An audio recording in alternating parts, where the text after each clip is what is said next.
Here to talk to you is how to whistle in the dark. You're probably like, I'm not even sure I want to hear anything about this, but I'm going to share it with you anyways. As leaders, and everyone is a leader. You either lead, I always like what Margaret Thatcher said. She said being a leader is like being a lady. If you have to tell someone you're one, you're not. You do not need a title to be a leader. You need the heart to want to inspire and serve others. And if you've ever heard me speak before, I love the word inspire. The root of the word inspire means to breathe life into. What do we do to breathe life into others? And you're going to either lead yourself, you're going to lead others, you're going to lead leaders, or you're going to lead an organization. But all of you have at least one of those levels that you're at. And as you're leading, I think a lot of people don't understand what whistling in the dark means and why it's so important, and that opportunity feels like change and disruption and fear and threat. It feels that way. I can tell you my first couple of years, probably my first 6 months as a franchisee at Cookies by Design, every morning I'd wake up and say, please don't let me fail.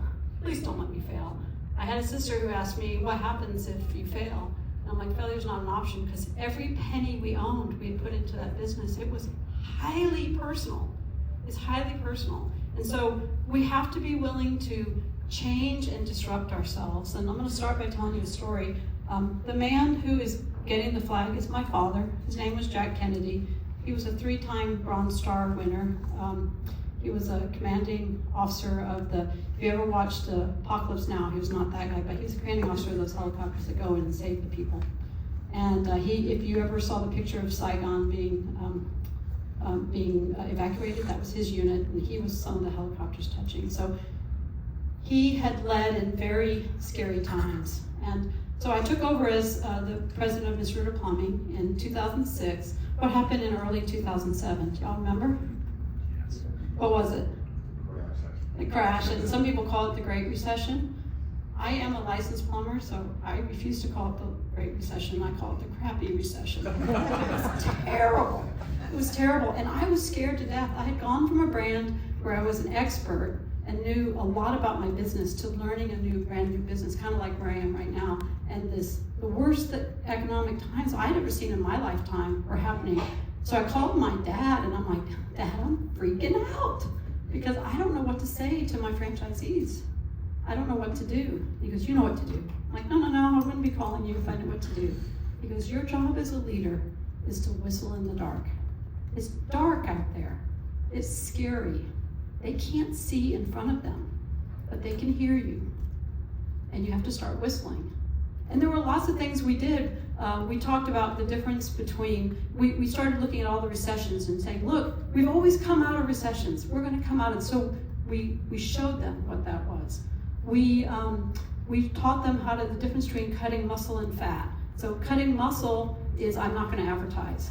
Well, I'm in trouble. I'm not going to grow, right? Cutting fat was a lot of our plumbers, our service providers, they would keep their trucks running outside the house in the winter because it was cold and they didn't want to get into a cold truck. That's cutting fat. And so we started having all these sessions and webinars and training sessions on how to not survive the crappy recession, but how to thrive throughout the crappy recession. And we got through it. And I never thought another thing of what my dad had said until February of 2020.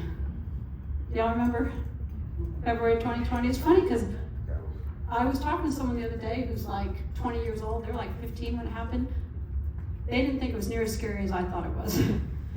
And I remember going home on Friday the 13th, March 13th, and telling my executive assistant, I think we're going to go 2 weeks before we see each other. I've never gone that long without seeing you. We went 2 years without seeing each other in person because of that. And it was scary times. And neighborly, we had thousands and thousands of service providers who were going in people's homes.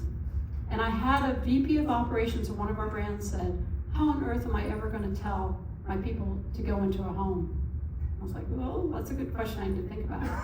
And I started looking up the statistics for the leading deaths in the United States. One of the leading deaths came from car accidents. I said, well, they have to get in a car. How do you tell them to get in a car? He goes, well, they have to. I said, yeah, but isn't that scary? It's the second leading cause of death in the United States. He says, well, I tell them to wear their seatbelt and to drive carefully and to follow the rules of the road. I said, well, that's what we're going to do. That's exactly what we're going to do. And we actually started doing a series called Whistling in the Dark. Brad probably remembers it. And we brought all our leaders in on our associate side and some on our franchise owner side as well, and gave them tools for how to whistle in the dark. And not only did we survive it, we thrived through it.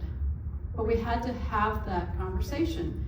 And so I started thinking about after that there are so many times when change happens. When you're selling a franchise, a future franchisee, this is huge change to them. It was huge change to me to become a business owner.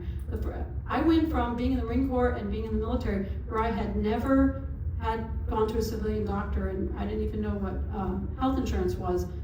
I was 33 years old the first time I got sick with the flu as a civilian, and I had to call my mother and say, I don't know how to use my insurance card because I don't know how it works. It was scary, and I thought I had jumped out of airplanes. How scary could it be? That kind of change, it feels like disruption. But I started thinking about every day we in franchising and leaders have to lead people through change and through opportunity. And opportunity never looks as shiny as what it really is. It looks kind of scary and it's hard work and it means change and doing things maybe I'm uncomfortable doing. And in the Chinese language, the symbols for the word crisis is made up of two symbols, of danger and opportunity. And the more I thought about that, the more I thought about how do we embrace, and when someone's changing, it feels like a crisis. It feels like that to them. So, there's lots of things that cause fear, and it's the change, it's uncertainty, it's not knowing what's going to happen next. It's feeling like something is a threat to you. And there was a really interesting study that was done at MIT about multitaskers. So how many think they're a good multitasker? I always put myself up. We are the worst. Those of us who just raised our hands, we are the worst. What the study showed was that the human brain is not capable of multitasking.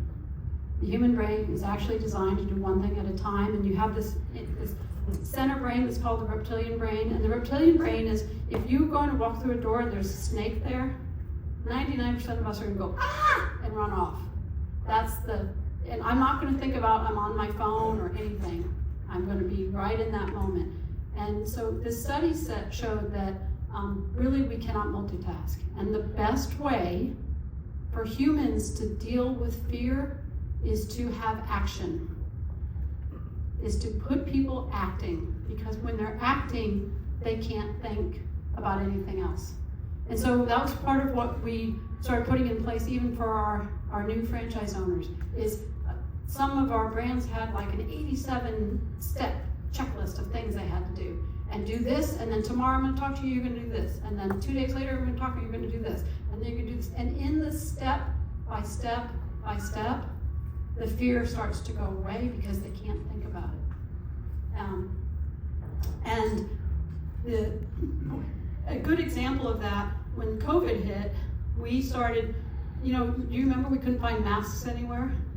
So we started teaching plumbers and electricians how to sew masks. That was a ton of fun. We taught them how to make hand washing stations they could keep with buckets in their car because they had to wash their hands so often. We learned about the difference between disinfecting and sanitizing, and we taught them how to disinfect and how to disinfect every surface in the house they touched. And they were so busy learning and doing, they didn't have time to be scared. So if you have a new candidate that's going through probably one of the biggest changes in their life, at least professionally, I encourage you to work them. Don't give them the 87-page list, the 87 checklist. They will not do any of it. Give them 2 things to do, and then get back with them and give them 2 more. If you have somebody on, if any of you use the DISC profile for determining candidates, if they're a high C, do this step, do this step, do this step, do this step. Because as leaders, it's our responsibility, it's our privilege and our responsibility to help people be the best versions of themselves. And so I thought I would share with you some things I've watched really good leaders do when they whistle in the dark really well. And sometimes I have to whistle in the dark to myself. because it feels like change. You know, I left a company I was with for 18 years that I adored to go run a company. I'm just now, can I spell BNI? I'm just at that stage 7 months later to do something totally different. Sometimes when I'm talking to franchise owners, I tell them if I had a quote, this would be my quote. One of my favorite books is Good to Great because it has the best opening line of any book ever. It's as good as the enemy of great. If I were writing a book, I would say, comfort is the enemy of growth. And if you're not growing, you're dying. And the minute you start to feel comfortable, if you're a founder and you're feeling kind of comfortable that things are just you better start disintermediating yourself. You better start really getting people uncomfortable and allowing yourself to be uncomfortable. It's a conversation you should have with future franchisees and candidates about if you're comfortable, it's a short-term place to be, and it's not a good place to be. I just started taking Pilates for the first time about 2 months ago. Pretty much I hurt from the chin down. And so if you see me moving a little more slowly, it's because it's extremely uncomfortable. But the minute you're comfortable, you're not growing. And so these are some things I've seen over the last 40 years. I've learned by watching some amazing leaders, some in this room, many at Neighborly, others throughout franchising, and some in the Marine Corps to do what purposeful leaders do. So first of all, they understand that they are here with a little brochure from a company back then called Cookie Bouquet or Cookies by Design. I don't know if any of y'all have ever heard of it. And it was this little brochure, and I started looking at it, and I was like, oh man, I love these things. Those are great. I know how to sell things. I can sell cookies. I could do this. I want to control my own destiny, but I don't know how to make these cookies. If you knew me well, you know I'm a terrible cook. I don't know how to run a business. No one in our family had ever had any entrepreneurial experience at all. But man, I would love to do this. And I turned to the last page, and on the last page were 3 magic words that said for franchising information. And it was so long ago, there was no internet. I called the number, and about 4 days later, a packet arrived, and I laid it across the kitchen table, and my husband came home from work, and I said, this is what I want to do. And God bless him, because he didn't say, what on earth are you thinking? Or how are we ever going to do this? Or why? He just said, when? When do you want to do it? I said, right now. And so I am living proof that franchising is the great American dream. It's the great Canadian dream. It's the great French dream. It's the great dream. It makes a difference. Don't ever forget, we are in a dream-making organization. And Cookies by Design, they taught me how to make cookies, how to sell cookies, and most importantly, how to make money selling cookies. And I think you had a really good session from Scott Abbott, I heard, that really spent some time talking about unit level economics and how important that is. It's critical to everything we do. And I'm sure some of you have heard the phrase responsible franchising. Let's just call it good franchising. Good franchising is what we do when we take great care of our franchisees, or our franchise owners, what I like to call them, and help them create a life that makes a difference. And franchising did that for me. If you look in the upper right-hand corner, that we opened in '94. You can see it was December 10th. That's me with the dark hair. This is what franchising does to you, turns you gray. My husband is behind me. The 2 kids you see in the foreground are my children, who are now 38 and 40, and my parents are on the left. And that's us, first person ever in either of our families to do anything entrepreneurial. And you can see a picture of me being promoted to captain on the left side, and just my time. I spent a number of years in franchising as a franchisee, and then when we got ready to sell them, I thought I was going to go be a lobbyist, and the franchisor called me and said, would you come meet with me? We want you to build our field program. And I literally said, I cannot go work. She said, I'm going to mail you a ticket. You have to come. She said, you can name your title, tell me what you want to do. I said, I want to be a shop facilitator. I want to go out and help shops be better. In my first year, I did 130 site visits, and want to start all over again. Because I learned so much, because part of the brilliance, you've heard this said before, in franchising, we're in business for ourselves, but not by ourselves. Makes a really big difference. And then I did every job at the company headquarters, literally every job. I did the marketing for a while, I built the supplier program, I sold franchises, I ran the operations, I built the field program until I was president of that company. And then there was this little company called Dwyer Group, now called Neighborly, and I know Brad Stevenson's in here, my good friend. We had a great dinner last night. That Mike Bidwell called me and said, we have this company called Mr. Ritter. It's our largest company. It's a plumbing company. We want you to come lead it. And I was like, I don't know anything about plumbing. I can't even spell it. And he said, but you know business, you know how to grow companies, and you know franchising, because that's what you need to know. I'll never forget that he said that. And it was one of the best decisions I ever made. And I led that company for 9 years, grew it close to tenfold. And then the parent company said, would you come be the chief operating officer across all of the Neighborly brands? At that time, we had 7 brands doing about $425 million. And I said, no. I say no a lot. I said, no, I don't want to do that. I want to, I love being a president. I love leading and being close to franchisees and franchise owners. And Mike said, yeah, but think of the difference you can make at this level. So I said yes, and I spent 10 years in that role, and we did Mike and I, with a great team of people like Brad, over just short of 10 years, we took it from 425 million and 7 brands to 4.3 billion and 30 brands. But here's what I'm most proud of the work that I got to be part of at Neighborly, is that we half of our growth was organic. It wasn't through M&A. It was through our organic, which I think is very important, unit level economics and taking great care of our franchise owners. And we never, ever lost our culture or our values. In fact, the bigger we got and the faster we grew, the stronger our culture and our values are. And I'm so proud of that. And then I told Mike I was going to retire. It was time. It was time for me to go off into the sunset, and I was going to sit on a beach. My husband's like, I don't see it. Mike was like, I don't see it. But I was convinced I was, and so I got ready to retire, and then our CEO, Mike Bidwell, passed away unexpectedly. And so I stepped in with a number of our team to help just guide the company until we got the right person in. And then a company called BNI. BNI is the world's largest business referral networking organization. I'll tell you a little bit about us in a bit, because I think it's good for you to understand. And they said, we want you to be our CEO. I was like, no, I didn't think I wanted to be a CEO. And they're like, just talk to us. And they're, BNI, we are very high culture, we index very high to culture, and we're changing the way the world does business. And what I realized, had someone tell me, it's time for you to move from success to significance. I'll think about that for a minute.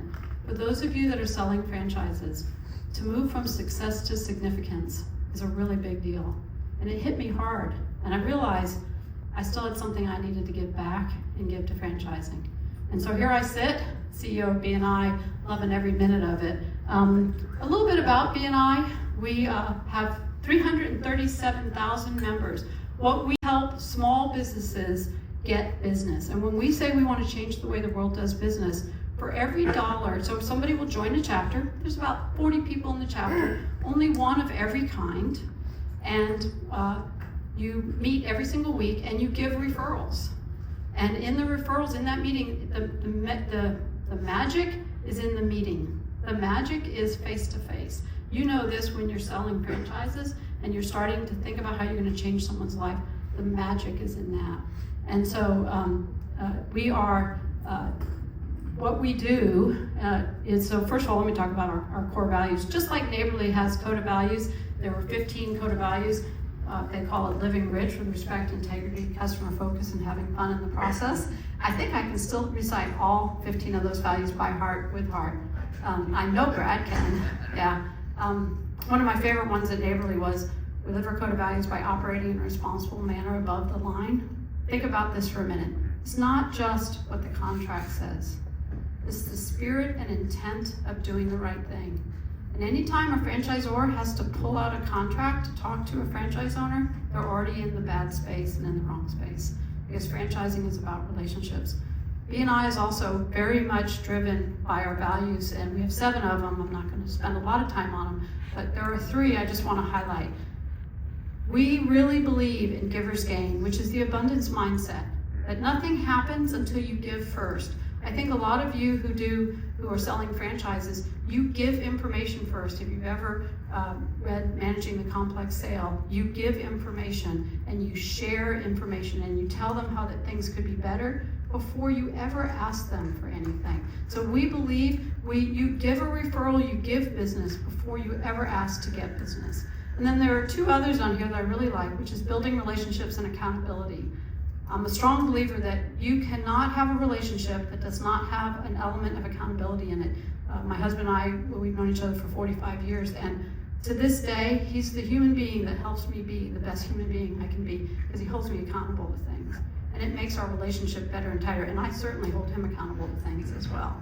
And you cannot have accountability without building relationships. So you think about the franchisor and the franchisee relationship.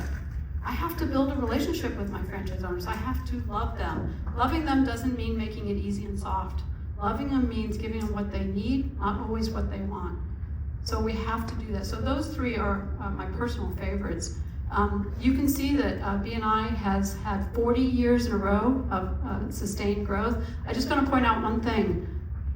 3 weeks ago, we track every single, what we call thank you for closed business. That means a job someone did that was referred to them. In the last 12 months, we've done $25 billion of member-to-member closed business.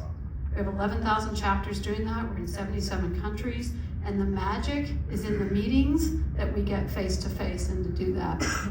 So the other thing I want to talk about is I think it's going to be very important that you really understand what's happening in the world in the relationship economy. If you've ever read anything from John Julius, he's spoken at the IFA convention, he spoke at our convention at Neighborly one year. He's all about the customer service, and he wrote a really good book called The Relationship Economy, and he talked about, don't confuse digital connectivity with human connection. The proliferation of robotic and remote online interactions makes the capacity to form human relationships an essential business skill. It's really easy to get behind a computer and do this. It's very easy. It's really easy to text. And what's been happening in the world is millennials were not going into business ownership at the same pace that their prior generations were, because they really like safety. And they thought they were safe. And then this little event called the pandemic happened. And many of them had jobs that were considered non-essential, and they woke up. And they're like, maybe being safe isn't so safe after all. So they are going into business ownership by droves, but they're choosing franchising because it has an element of safety to it for them. So as you're talking to millennials, the other thing is they don't know how to do this kind of interaction.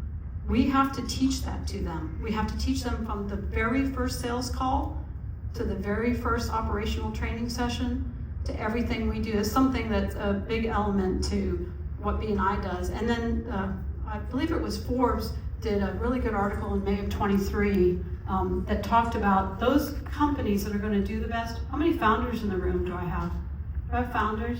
I thought there's a good number of y'all. Yeah. Talked about every single, those companies that are going to do well over the next 5 to 10 years are going to be the companies that do this, these things right here, that understand the customer experience. If you were to look at BNI's strategic pillars that we just put together, the left corner, which is our cornerstone, says members first before anything else.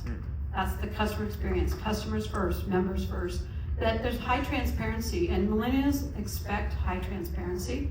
That means in the selling process, you need to be highly transparent. I think you tell them, hey, I'm putting these 3 companies in front of you for these reasons. And if there's some reason like, I really like working with this company, you should tell them that.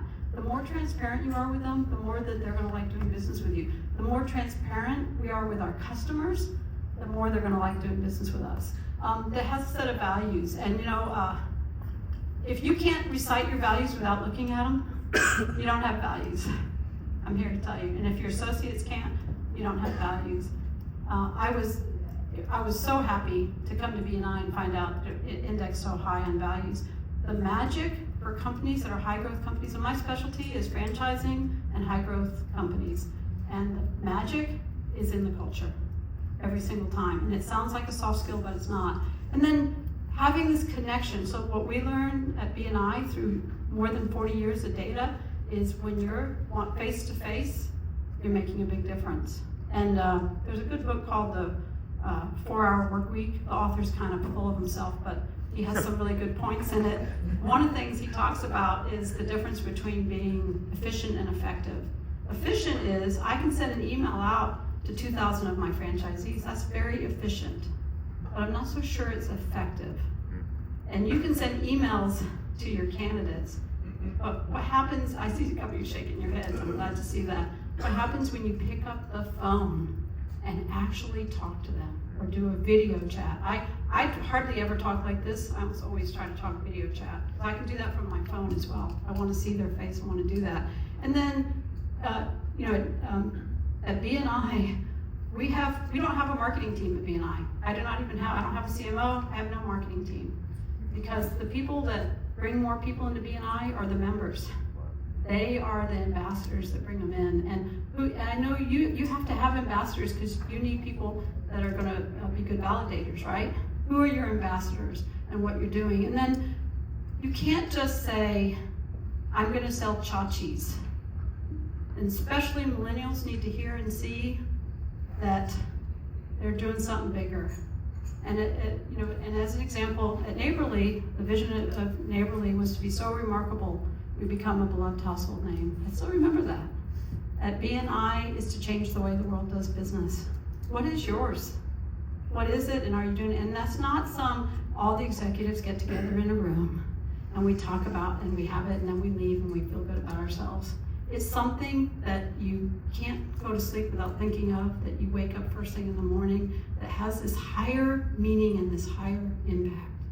So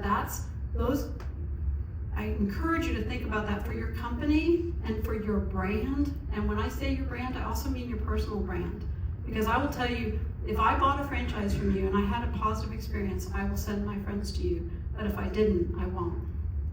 So I also want to just touch on, because we talk a lot, we've been talking a lot, and I'm glad we're talking about responsible franchising that we're doing, that we have the transparency I talked about earlier, that we focus on the unit level economics of our franchise owners. I love that Scott talked about that yesterday, that we collaborate.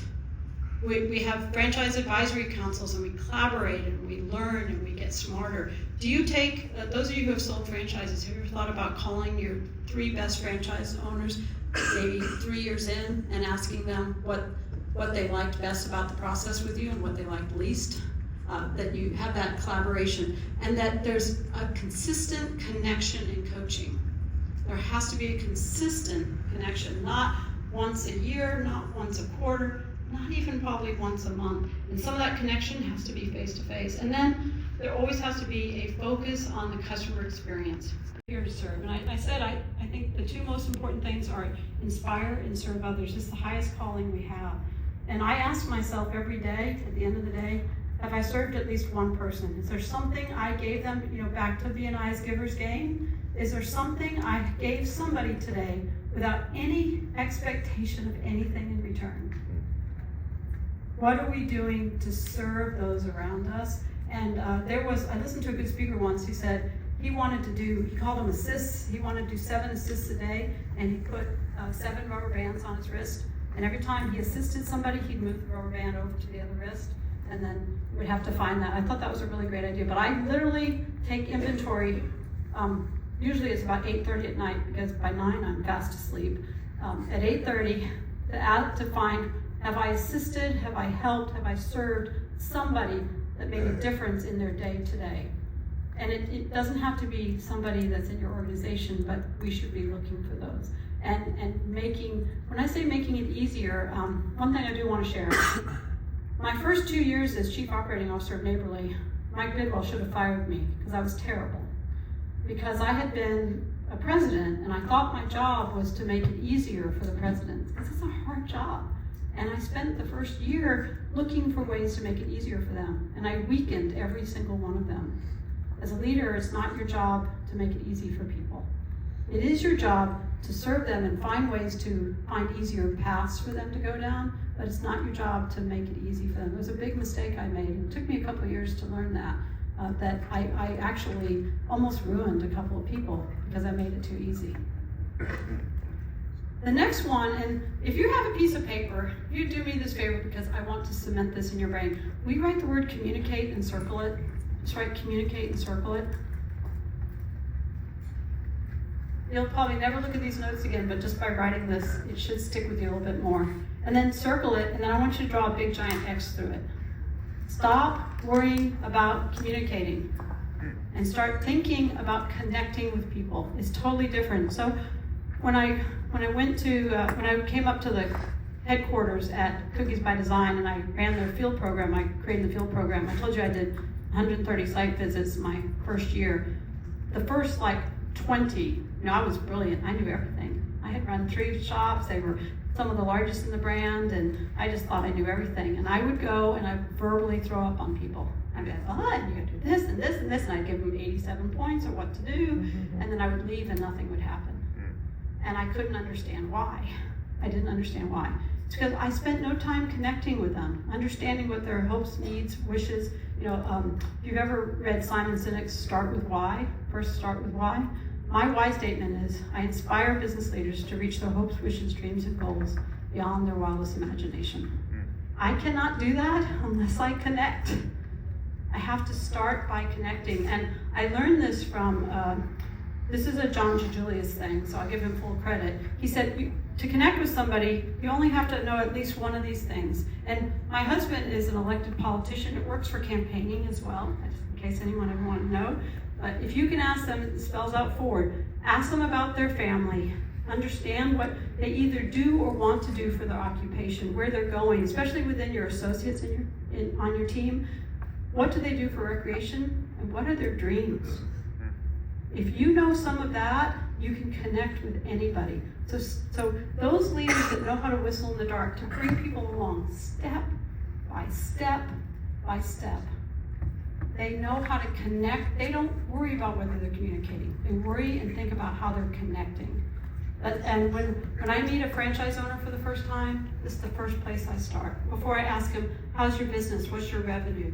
How many members do you have? How many chapters do you have? Tell me about your family. How did you get into this? Why on earth did you become a BNI member? Why did you become a franchisee in BNI? What do you like to do when you're not doing BNI? Those types of things. And what are your dreams? We as franchisors, responsible franchising, the reason why unit level economics are so important is because the way you get them to practice those great practices so they have profit is to understand what their dreams are. So you can say, if you don't do this, you're not going to reach your dream. You got to get to the next place. When I would go in as a field person, I would say, I'm here for 2 reasons. I'm here to help you make more money and protect the brand. Everything I recommend is going to fall in one of those 2 buckets, and you need me to do both. You as a leader, the Marine Corps says you have to be, as a leader, technically and tactically proficient, which means you need to know what to do and how to do it. As a leader, how you lead is by building trust. And as a franchisor, if you cannot build trust, you cannot take your brand anywhere. And what Stephen Covey says is there are 4 pillars to credibility. There's intention, integrity, intention, capability, and results. So integrity. Integrity is not just meaning what you say and saying what you mean. It's being congruent. It means as a franchise and as a leader, who I am here today, who I was in the airport yesterday, who I was at dinner with Brad last night, who I am with my grandchildren is the same person. And my brand, who my brand is with the member, which is our customer, with the franchise owner, with the associate, is the same. That congruency is what builds the integrity and builds trust. And then in intention, you have to state your intentions. You have to say, I mean this. But there's 2 things so I've sat in rooms with franchisees that wanted to scalp me. I can promise you that. I once went into a room meeting about 40 franchise owners. They were pretty mad. And they said, are you here by yourself? And I said, I am. And they're like, you have some cojones to be here by yourself. That's how mad they were. And that's okay. Because I don't worry when they're mad. I worry when they stop talking. Because when they stop talking, Colin Powell said this, when people stop bringing you the problems, they either think you don't care or you're not going to do anything about it. So there's two sentences as a franchisor you have to be able to say and mean, which is, I seek your greatest good, and I mean you no harm. And so I bet half a dozen times where I've sat with a group of very angry people and said, I seek your greatest good, I mean you no harm, do you believe me? And do you feel the same way about me? As soon as you can say yes on both sides, then you can get somewhere. So capability, if you think about somebody who has built, somebody you trust, somebody that's really been a trusted advisor, they're extremely capable. Or somebody who's broken trust with you, there's a skill they don't have or something they don't do. That's why at BNI, one of our values is lifelong learning, because my biggest concern personally for me is, am I growing myself fast enough that I can best serve the organization? So what are the capabilities I need to build on? And then lastly, the results. So the 5 levels of leadership, I'm sure many of you all read it, says that, first level is, level 1 says do it because I'm the boss and I said so, bad level to be on. Level 3 is when you and I work together, we get things done and we create results. It makes people feel really good about what they do. So you have to be able to create results. When I came into BNI, when I worked at Neighborly, we bought a lot of brands. First thing that we would look for is an early win to create a good result for our franchise owners that would help build the trust. So those leaders, if when you're whistling in the dark, it's dark and they're scared. In the Marine Corps, they used to have these ropes courses where you were a lieutenant going over a body of water and you had your squad with you, and you'd say, okay, take this board and put it over the water and walk over here, and you get to the other side and be like, I'm brilliant, look, we all got, nobody's wet. And then they would say, now everyone's going to be blindfolded except for you. And that is hard. And you're like, okay, Bob, you're going to take one step to the left. Bill, you're going to take your left arm, put it straight up in front of you and put it on Bob's shoulder. Sally, you're going to take your left arm. Okay, everybody take one step. And it was exhausting. It took 10 times longer to get across that body of water. So you have to constantly be talking, sharing what the next step is to create results. I say this to franchise owners all the time. In fact, when I like to talk to every new person who comes into our organization, franchise owner or associate, and share this. We can't get anywhere, if at BNI, if we're going to change the way the world does business, we have to have every single person, to include me, all in, not a little bit in. It's like a set of Christmas lights. All the lights operate separately, but when one light doesn't work, the whole back half of the lights don't work. Everybody's got to be all in, and you as a leader have to be courageous enough to be willing to have all-in conversations, which means you sit with somebody and you say, and I've had a few recently, this is what all-in looks like. It looks like this and this and this very specifically, and if you can't be all in, I need you to decide to be all in, or we need to help you decide to get all out. Because we can't do what we want to do here. We want to be a high-growth organization. I would imagine that when you're helping a future franchisee decide, they probably sometimes need the all-in conversation. I have to do an all-in conversation with myself like twice a month. Sometimes it's when I get on the scale and I say, okay, to be all-in and healthy, it means this and this and this. Because remember, lead self is as much leadership as lead others. When I used to go out to the stores in the beginning and I would tell them everything that was wrong, and I was usually right, but I was wrong. Because I didn't inspire them, I didn't understand until I knew what their hopes, wishes, dreams, and goals were, I couldn't get anywhere else. I couldn't inspire them to do. So if someone tell me, I want to get this business to this level because I want to build 2 churches in Mexico, and I did have a franchise owner tell me that. Every time I spoke to him after that, I'm like, okay, if you do this, you're this much closer to building those churches. That's how, and when you're talking to someone when I was thinking about becoming a franchisee, I was scared to death. I had to believe, to inspire people, you have to engage them. They have to believe 2 things. They have to believe tomorrow can be bigger than today, and they have to know how they get to be part of it. So spend time with them on that. And this is not inspiring people. This is level 1 leadership. I don't know if you've ever worked with or for somebody like this, but the second this type of leader leaves the room or leaves the site or leaves the person, they actually go backwards. They go further behind where they were when they started. So if you see this happening in your organization or you find yourself doing it, That's a level 1 leader. You're not thinking about, Robert Tunmeyer, who was in Neighborly for, I think 42 years, he used to say, stop looking at people for what they can do for you and start looking at them for what you can do for them. That's a big part of what we do. And stop telling people what you believe, because your beliefs don't make you a better person. I find that when leaders say, I believe this and I believe that and blah, blah, blah, they're not practicing what they're saying. Your behavior makes you a better person. Show them. Show them in every interaction they have with you. Every interaction, like at Neighborly, it was to be so remarkable, we become a beloved household brand. To be so remarkable in every interaction. And I used to tell people, if you see the green Neighborly N, like Brad has on his chest, and you don't have a remarkable experience, we want to know. Every single time, not some of the time, not 60% of the time, but every single time.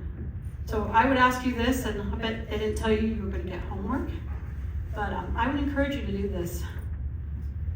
What are some places where you're not giving remarkable experiences that you could improve upon in your course and your interaction with the people that you're trying to change their lives for? And also, leaders who really know how to bring people and whistle them to the other side, to the light, they understand that they have two hands. Leaders that are faltering, almost always they're using both hands for everybody else and they're not growing themselves fast enough. Occasionally I have leaders that have both hands for themselves and nobody for anybody else. Remember, you've got one to grow yourself and one to bring the people along with you. I talked about how you enroll others to help. The most powerful sentence any leader has in their vocabulary is, I could use your help. I could use your help.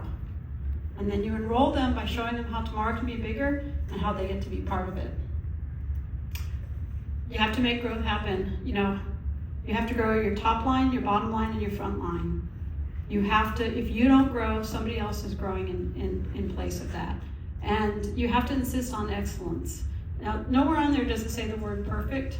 Excellence is something totally different. Excellence is what Aristotle said. We are what we repeatedly do. Therefore, excellence is not an act, but a habit. What are your habits? Do you have, I like to have, I put habits that I try to do almost every day, but definitely every week that I do to bring excellence. So I want to keep my family close because I travel a lot and my kids are grown, and every night at 7:07, we send a text to talk about the best part of our day. Sometimes my son will say, I'm still breathing, but we talk about what the best part of our day is. I make sure I move 30 minutes a day because a leader that's not healthy has a hard time taking care of anybody else. And I look at my KPIs every day. Those KPIs tell me where my business is going. So what are your habits that you put in place that you can count on? And first time someone challenged me on that, I was like, oh my gosh, I don't know if I have any. I have some things I do, but they weren't necessarily the habits of what I do. And then one of the values of BNI is accountability. You cannot have accountability without building a relationship. You cannot. But when you're willing to let other people hold you accountable and you hold them accountable, then you start having some real changes. And I'm going to count on you to do this and this and this. Do you agree? I want your agreement on that, because when you do that, you start to get respect in the relationship, which makes a big difference. And then lastly, there's two last ones I want to talk about. When you're whistling in the dark and you're getting someone through change, stay on point.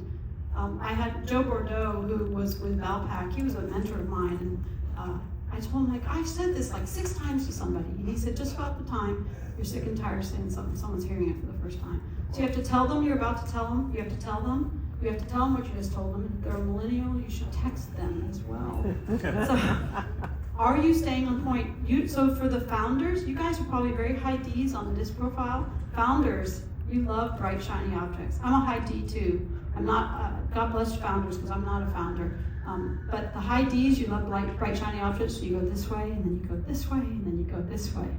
You need to stay on point and remind them, why are you doing this? Why are you considering becoming a franchise owner? Why are you considering being a business owner? Remember, it ties back to that dream that you talked to me about. Stay on point. So lastly, I want to end with, if you're whistling in the dark and you're saying things like, I don't know how we're going to get to the other side of this.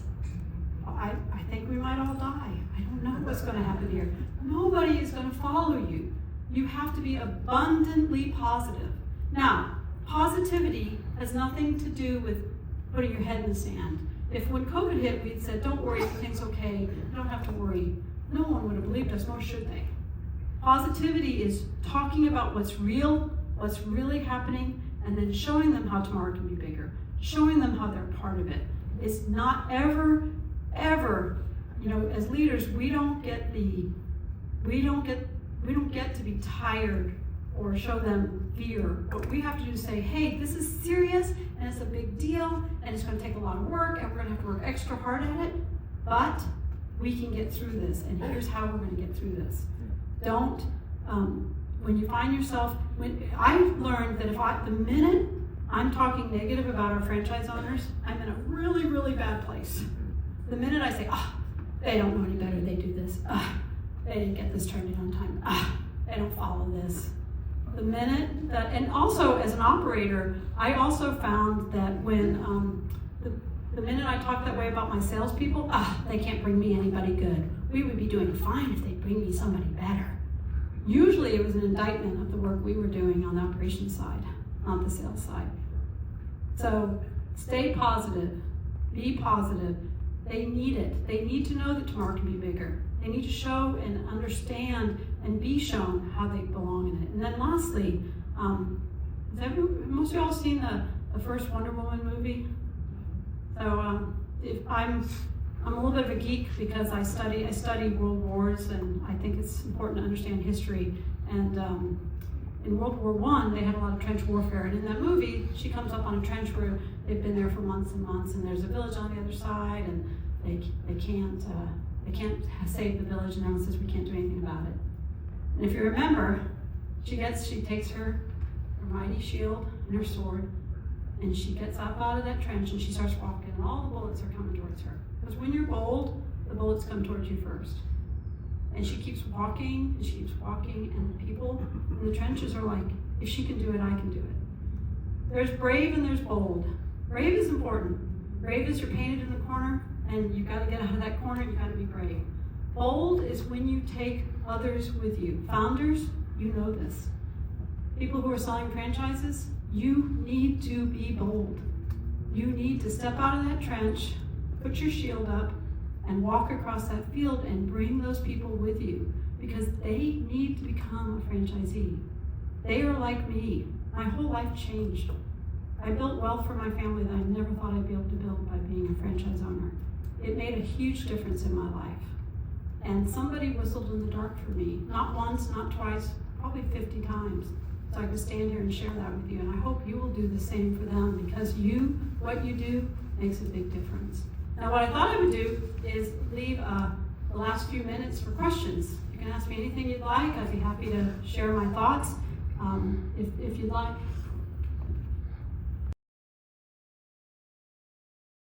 Presentation this morning. Got a lot of great nuggets.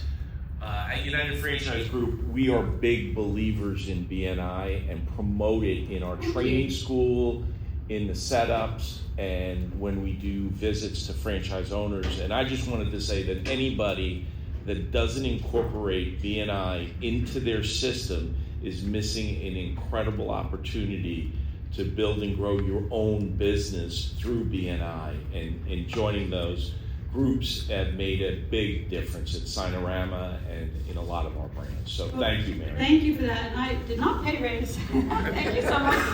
I will say this, just remember, for every dollar that a member spends in dues, they get $73 in returned business. That's not a lead, it's closed business. So it's pretty remarkable, and we have data that we can, as franchisors, any founders in the room, my email is really easy. It's mary@bni.com. So 7 whole letters. If you email me, I'll get you connected to our people who can give you the data for your franchisees who are already in there, to see, because we know, we have an app that shows all the data. We know who your best leads are and where they come from. So happy to do that. But thanks so much. Just real quick, when I started with Dwyer back in the early 90s, Don had brought me in and talked about VetFriend, and John Apple was also helping there. And he asked me, he said, "You live in Temple, do you work on Fort Hood?" I was doing construction and stuff. And I said, "Well, yeah, I do all kinds of stuff." He goes, "I want you to go down there and find some people that'll buy a franchise." I said, "I don't know people like that." So anyway, he sent me down there. Of course, I didn't find anybody, but what he came up with is most military people are used to systems. They don't know any better. If you tell them to dig a hole and fill it up, they just do it. And that's what we found. Some of our top franchisees are all military, and that's the reason, is they follow systems, they're used to it. If you don't, you get in trouble. So when they come in, they don't know anything about the franchise system like yourself. You did what they told you, and then that's our best franchisees. So for any of you new people, military people are great. If you find some that have some money, they don't get paid well. Well, I'm highly biased, and senior NCOs, company grade officers, those are the ones that Right. can be franchise owners usually quicker and quickest, but you can also Exactly. hire veterans and then help them get into small business ownership. Veterans, someone once said, veterans are probably the only people that can put on their resume that they know commitment so well they're willing to take a bullet for their their employer. I mean, they know commitment, they know leadership. You get a sergeant out of the Marine Corps, he's probably been in charge of bigger things than some executives have. They understand stress and they follow the system. So they're really good. I think there's a lady right behind you that wants to talk. Did you want to hand to that? I'm talking about how we as leaders deal with failure. How we deal with failure. First of all, one of the things when I talk about what's important, I always say mistakes are never the problem. I expect mistakes because if you're pushing the envelope, you're making some mistakes. If you make the same mistake over and over again, then we have a problem. And so failure, when I look at failure, I ask myself a number of things. First, when someone doesn't perform, there's only 3 reasons: attitude, aptitude, or training.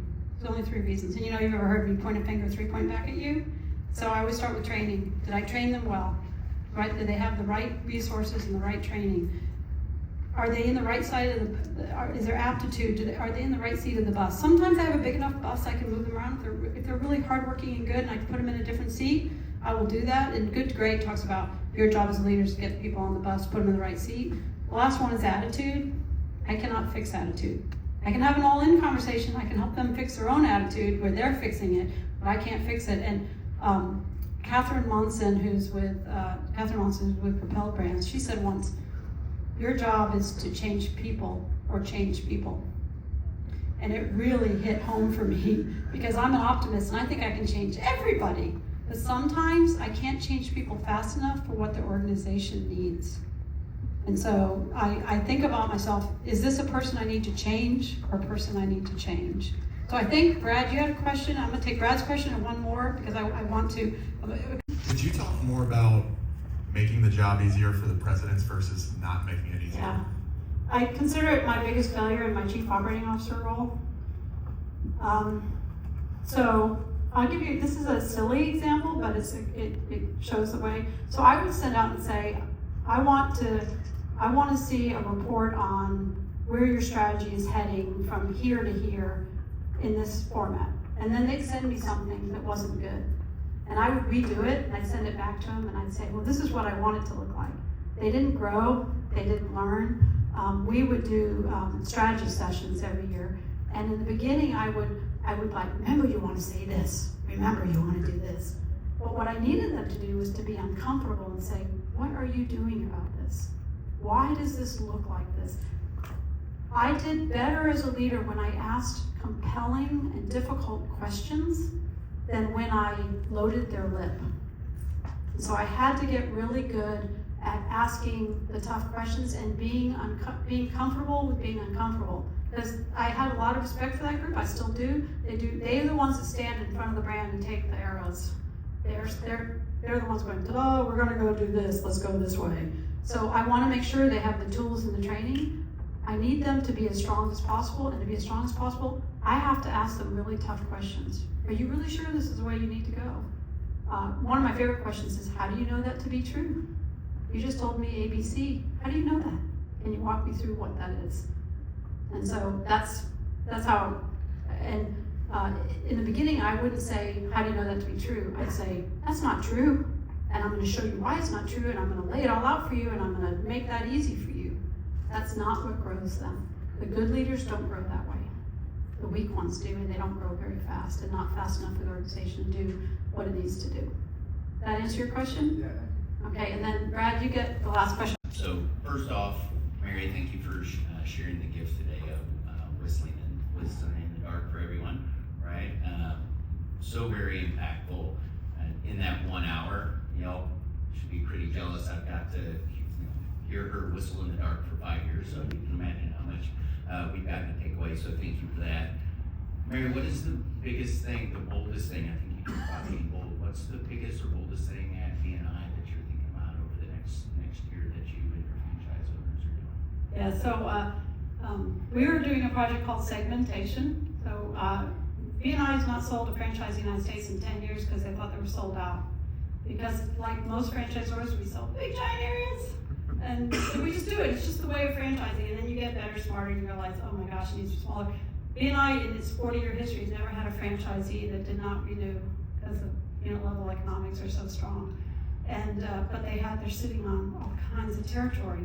And so what we're doing is, if someone has a territory this big and most of their business is right here, which is the case for probably about 45% of the franchise owners, we're going to say, let us sell this.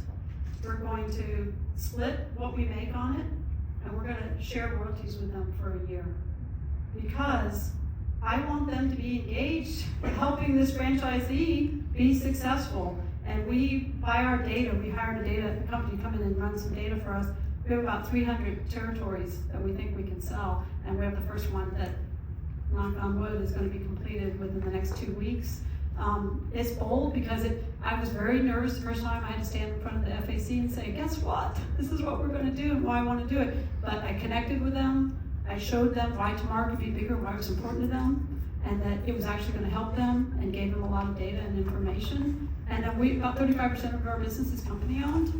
And we're doing that in our company-owned area as well. Those areas we're not serving, we're going to refranchise it because it's the right way. And for those of you who have company-owned, here's my opinion. Take it for what it's worth. Company-owned businesses and franchising never do as well as franchise-owned. They just don't, because the people running the business don't have skin in the game the way franchise owners do. So, and I'm fine we have company-owned, but I'm going to make sure we're growing our franchise even faster. So. Awesome, thank you, Mary. So thank you so much. I really appreciate all the